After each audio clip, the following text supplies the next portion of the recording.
back to my channel. It's your girl Penny, and today I'm giving you my 2 cents on Swensons Drive-In. They got a little menu. I decided to do the Sloppy Joe. This is only the second time I've ever bought a Sloppy Joe at anywhere. I always had home cooked. I want to compare their Sloppy Joe to White Castle Sloppy Joes. See if it's better. See if it's not as good or yucky. Who knows? And I also got a Galley Boy burger. We'll get into that. Let's do the Sloppy Joe real quick. Here's the Sloppy Joe. It's looking like a homemade Sloppy Joe, just all over the place.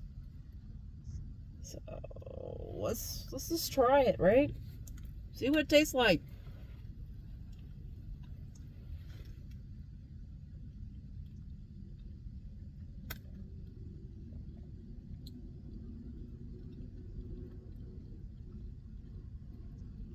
Okay, one more bite.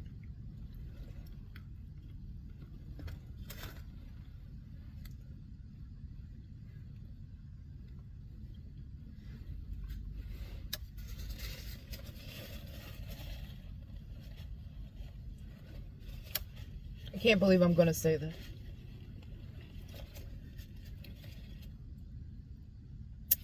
The meat in this is a lot finer. Kind of mushy, like they just chopped it and let it cook for a really long time. And I understand what they're going for here. They're trying to go for flavor. The flavor's not bad. It's just like the meat has no chew to it, and it kind of puts me off. Flavor is not bad at all. It's that smoky, a little bit sweet, tomatoey. It's not bad at all. But like I said, I can't believe I'm going to say this. I prefer White Castle Sloppy Joe over this. And it's only because of the meat texture, really.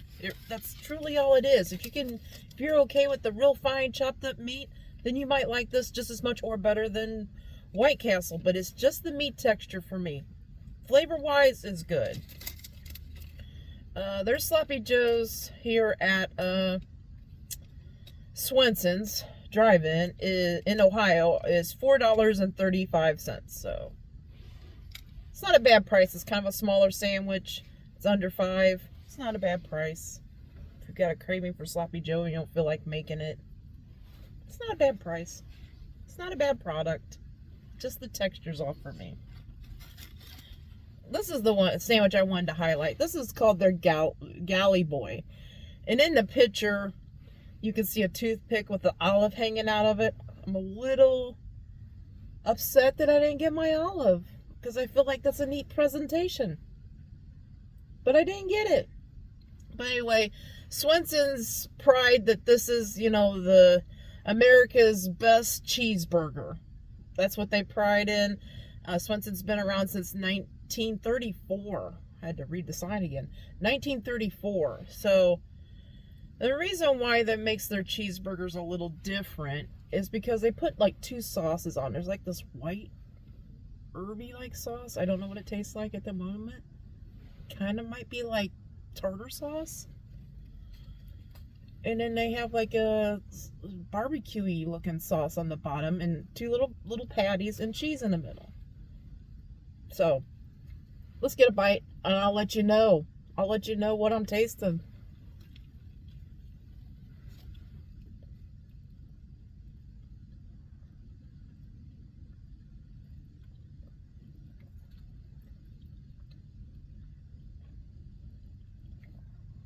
One more bite.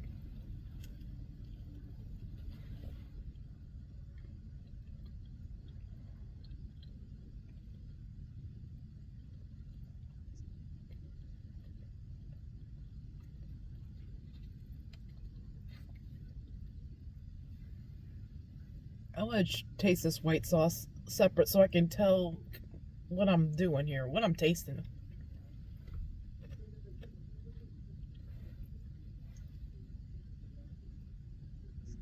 The white sauce is almost like a tartar sauce or a coleslaw dressing sauce. It's kind of like a mix.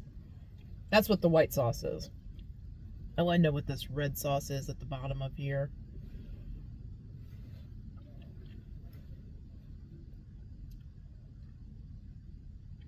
It's like a sweet ketchupy, maybe a little barbecuey. Those two mixed together with the cheese and the little hamburger patty.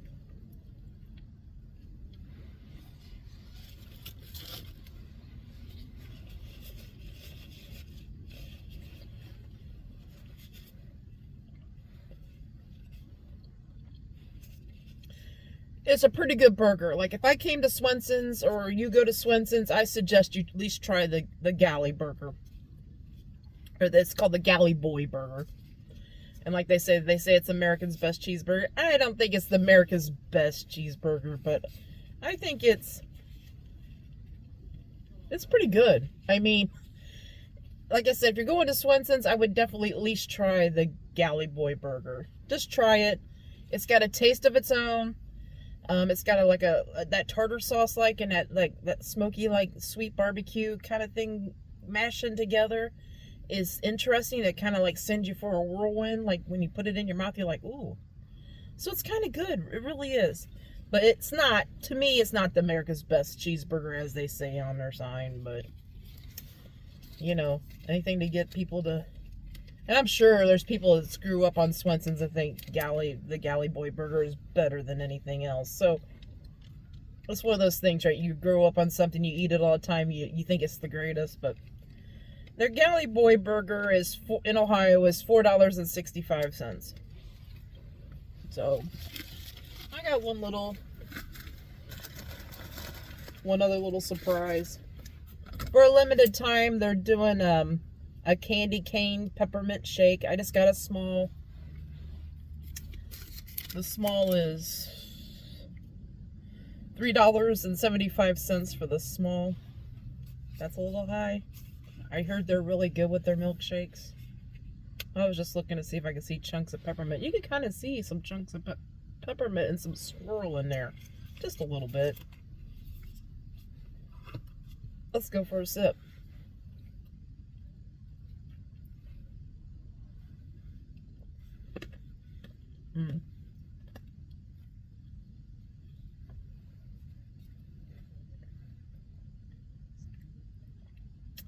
Oh, the peppermint's pretty strong. It's not bad.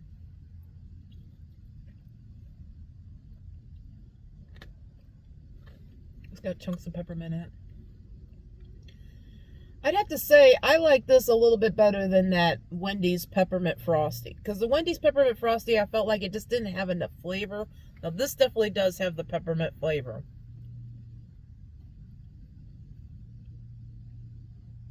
Ooh, I almost feel like if you got like this and got a chocolate and have them mix it or whatever, that would be kind of good too.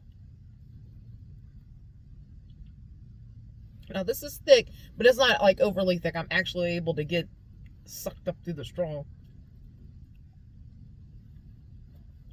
Upper gun. No, I'm not gonna say it's knocking my socks off. It's not. But like I said, it's better than the Wendy's peppermint frosty. Just saying. So anyway, guys. I don't know. I'm heading to work. I hope you all have a great day. Oh, I was going to show you. I got a boo-boo. Last night at work, I smashed my finger. I really didn't smash my finger. See how blue it is right there? All the way down to the bottom, almost up to the tip. I can bend it. I didn't feel like I broke my finger. I was picking up something and it started slipping out of my hand, and it kind of jabbed really hard right there, and I'm I knew I broke a blood vessel right away, and it started swelling. This pad of my hand was up to here within a few seconds. So I put it in ice and all that good stuff. But yeah, I hurt my pinky. Yowzers. It's stiff today, but at least I can bend it down. Last 2 hours of work, I was like this, trying to do stuff. Anyway, enough about that. Until next time, bye-bye.